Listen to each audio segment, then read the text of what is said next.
প্ৰচণ্ড ধুমুহাই প্ৰশ্ন কৰিলে মোক, তোমাৰ প্ৰাপ্য কি কোৱা? মনৰ দুৱাৰ মেলি নিৰ্ভীকভাৱে কলো, তোমাৰ শক্তিখিনি দিয়া।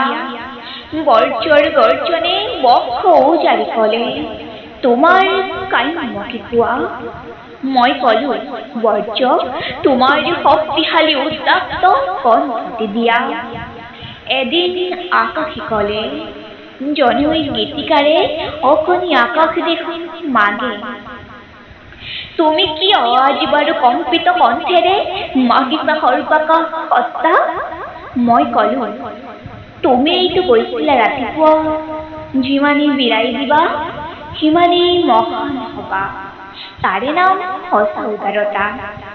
সেয়েহে আকাশ তুমি দিব যদি খুজিছাই সংকীৰ্ণতা এৰি দিয়া অৱদান ৰূপে তোমাৰ পূৰ্ণ বিশালতা, দিয়া যদি আজিয়েই দিয়া।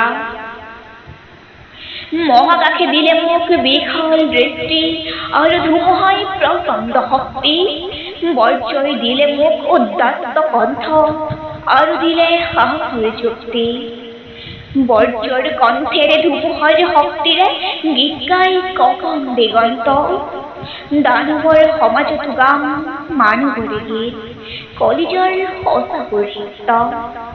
মুমূৰ্ষ মানৱক জীৱনৰ বিদ্যুৎ কিঞ্চিত যদি দিব পাৰো, আকাশ ধুমুহা আৰু বৰ্জক তাৰ বাবে শতবাৰ প্ৰণিপাত কৰো।